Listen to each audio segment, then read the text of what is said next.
Um, good morning. I'd like to continue a little bit on the um study of French Revolution and Napoleon, but I'd like to concentrate today on the Enlightenment. I stopped last time with John Locke and contractual government, arguing that John Locke, principal Enlightenment philosopher and constitutionalist, is the father of contractual government and the classical liberal political system. Um, you'll remember that in his two treatises of government, which was published in 1689, 1690, he gave a political framework to the Glorious Revolution of 1688 in England. He did more than that. He gave a political framework to the American Revolution and its classical Republican framework by arguing that governments are the creation of the people, and that the people create government in order to protect three inalienable rights. That is, the right to life, liberty, and property. That is, that all those have to be safeguarded by government with some kind of procedural and legal due process, that they cannot be taken away arbitrarily by government, but that they must be upheld against any kind of arbitrary seizure or arbitrary power in the state. And this forms a contract between the governed and the government. And that once government does not protect or violates the terms of that contract, then the people are free to create a new contract and to remove the offending party. This gives both a contractual framework to a liberal framework to government, and it also provides a rationale for revolution. Um, Locke is a very, very important champion of liberty. We will see later how Rousseau, whom Frank Turner, in his intellectual history of Europe, or European intellectual history from Rousseau to Nietzsche, argues that Rousseau is one of the most dangerous thinkers in the modern era. In fact, he calls him the most dangerous consequential thinker of the modern era. And we'll see how, where John Locke champions freedom or liberty, Rousseau will champion equality, and that would be a very, very different take on government. It will not be contractual, but absolutist, perhaps totalitarian. But again, Locke is writing a political framework based on the kind of Enlightenment awakening after Isaac Newton's Principia. The natural principles, the mathematical principles of natural philosophy, shortened to the Principia, published in 1687, 1688. Gave a kind of framework, or a kind of worldview that looked for natural principles in every aspect of life. And the argument went that if one could decipher and apply these natural principles, then working mechanistically, like the universe, like Newton's universe, most of the problems of society would be resolved by the application of reason and these natural principles. Locke argues that this is this can be done in the political sphere as well as the educational sphere. He wrote essay concerning human understanding in 1690, kind of enshrining the principles of perception and a kind of naturalistic philosophy, as against the idealism that preceded his era, as a kind of working out of Newton's principles in the political sphere. This was then followed by Baron Montesquieu, in his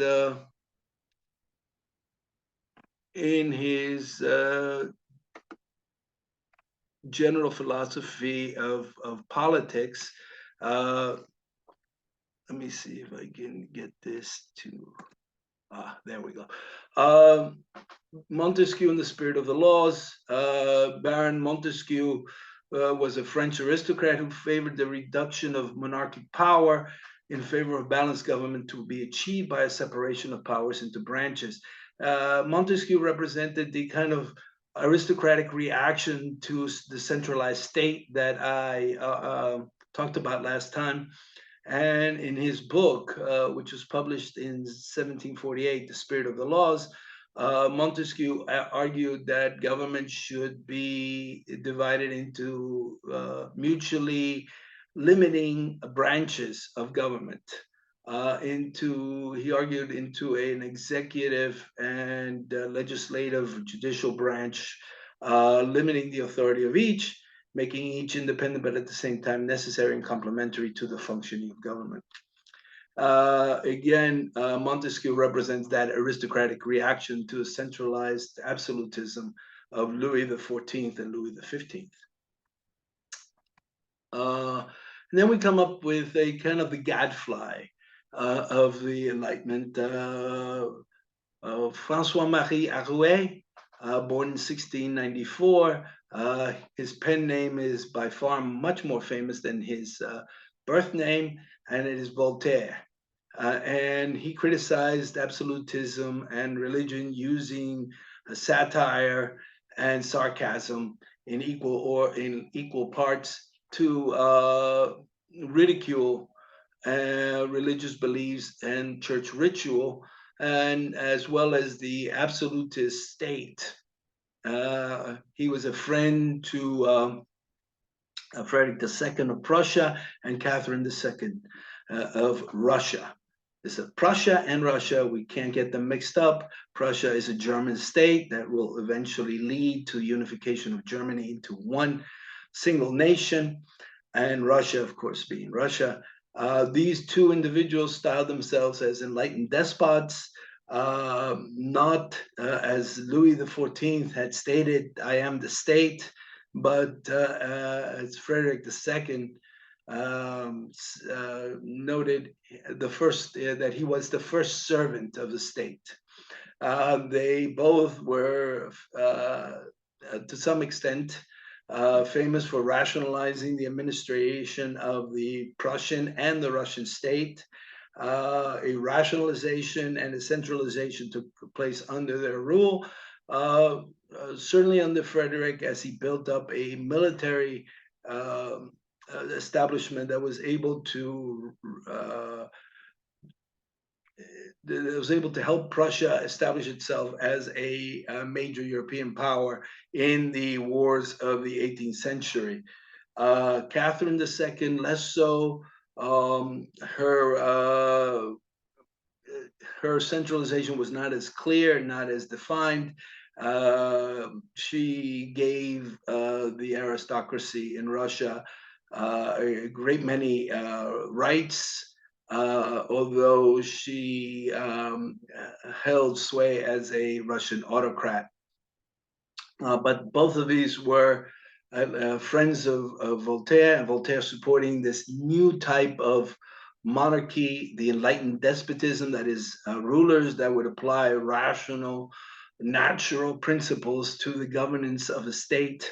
They would reform the laws, reform the military, reform the tax collection, legal administration, weights and measures. They would build roads and facilitate trade, and so on. This was a change, at least in Voltaire's eyes, from the obscurantist and religiously supported absolutism, inept absolutism of Louis the 15th.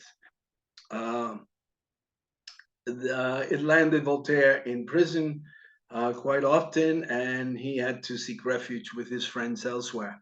His book Candide, for example, he ridiculed the Lisbon earthquake of the mid 1700s, where people seeking refuge in churches were crushed when the buildings collapsed. And he very sarcastically noted that their God was not present in his home because he could not protect his own churches from the vicissitudes of nature and the violence of nature, criticizing the belief in religion and characterizing it as superstitious and not valid in the new enlightened world.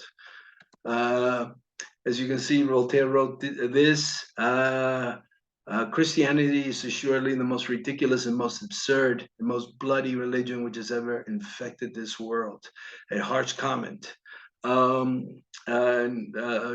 Majesty, he's writing to the King of France, Louis XV, will do the human race an eternal service by extirpating this infamous superstition.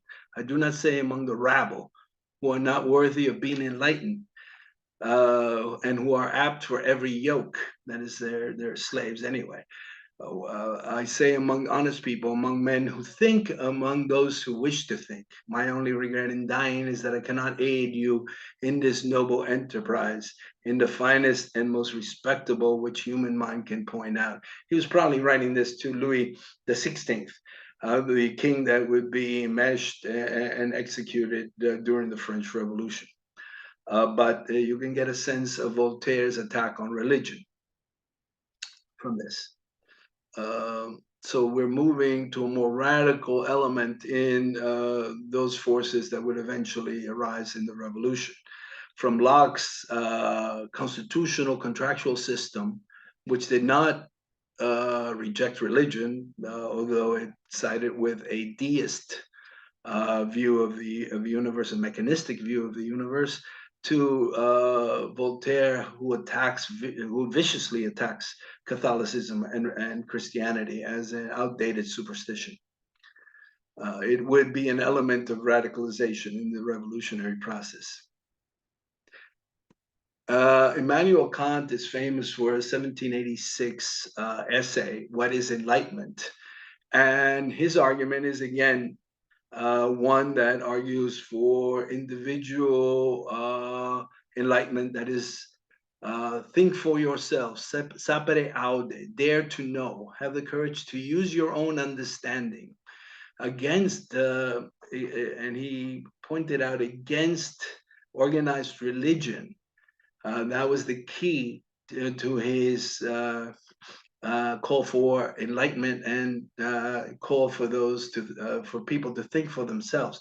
That is, do not believe, do not argue, believe. That is the argument that he makes in this very famous essay. Now, arguing, of course, that only one ruler in the world says, argue as much as you want about what you want, but obey. And that was Frederick II. He was living in Prussia, Immanuel Kant, of course, being one of the fathers of German idealist philosophy. His most prescient and most important contribution to philosophy is the argument, essentially paraphrasing and simplifying the argument, that human beings can only gain knowledge through the senses, but that the mind itself shapes that knowledge into an acceptable, organized whole that then creates and ultimately creates reality for the viewer. This is a major step in philosophy. That is, that the mind itself is an independent actor, organizing within its own framework the knowledge that is gained through the senses. He moved away from Locke's argument that the mind is a recipient, simply a recipient of sensory knowledge or sensory concepts. he was again very, very important, and this is a major essay, major track in the explanation of the Enlightenment. And then we come to the most dangerous consequential thinker of the modern era, according to Frank Turner, Yale professor, and who's now the late Frank Turner. In his, as I mentioned before, in his European intellectual history from Rousseau to Nietzsche, he makes that patently clear. I mean, that characterization patently clear about Rousseau being very, very dangerous. Rousseau was born in Geneva and flirted with Catholicism and Protestantism, kind of moving from one to the other. And he never really lost his faith, religious faith, which is interesting. He was not anti-religion. In fact, criticized Voltaire for being such a strong opponent of religious values. But Rousseau should be seen at odds with the very important aspect of the Enlightenment. That is, he was particularly opposed to the primacy given to reason and logic as the essential requisites to social and individual perfectibility. That is, he didn't believe that by applying rational principles and rational values to a particular or mechanical principles, natural principles, to a particular problem, that would solve the problem besetting society. He, in fact, believed that sensibility, emotions, that was the key element in addressing social ills. And he has a great deal of relevance today, this idea of my truth, as opposed to the truth. Rousseau could be seen as the father of the woke movement, for example, and I see him that way, as someone who believes that sensibility, how you feel about something, creates its own reality, its own truths, rather than looking at something as an objective reality and addressing it in that way. Rousseau believed that it's much more important to feel strongly about something than to think sharply about the issue. And Rousseau rejected Locke's notion of limited government and protected essential rights, and therefore liberty as the essential paradigm or essential principle in political governance, in the political system. He believed that equality was key. Government had to champion equality at all, with all possible means at its disposal, even by applying state violence to those who disagreed. In fact, he was asked at one point, what if someone doesn't want to be free or equal? In Rousseau's kind of political philosophy, freedom essentially it was equated with equality. Liberty could not exist outside of an equal, egalitarian, collectivist society. Therefore, Rousseau argued that, he said, what if someone doesn't want to be free? Then one has to be forced to be free. Forced to be free meant that the guillotines would come out, or prison would be the means to rectify that kind of political opposition.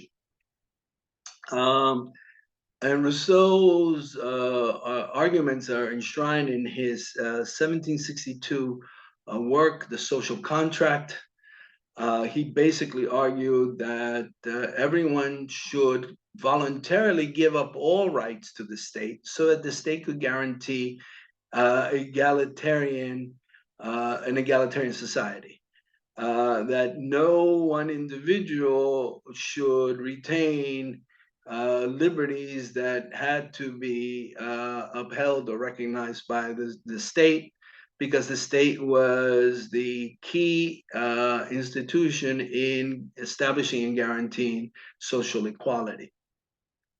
And Rousseau wrote in an earlier work, we see what Rousseau meant in his essay on the origins of inequality. He basically attacked private property, calling it theft and labor specialization, both as sources of social differences in economic classes. He believed that private property was theft.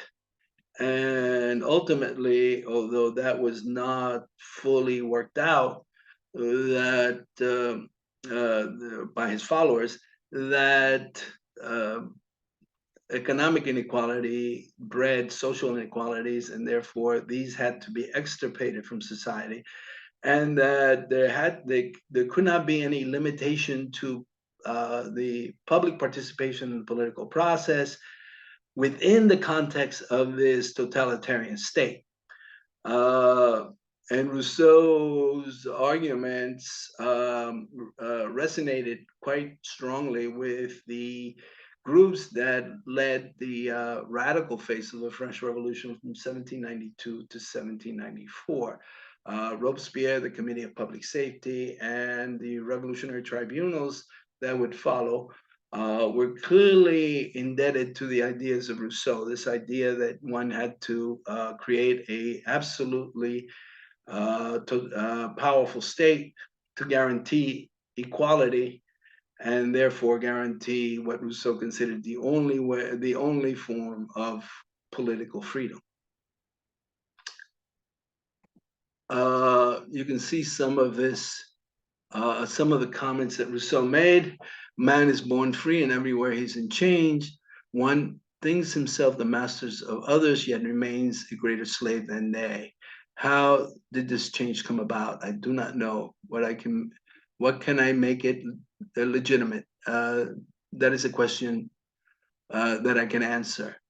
So basically, the problem is to find a form of association which will defend and protect with the whole common force the person and goods of each associate. And in each, while uniting himself with all, shall obey himself alone and remain free as before. So you're going to create a state that basically takes control of the person and the goods of each associate. And with each uniting himself in that group, well, Rousseau says that that's the only way to obey yourself alone.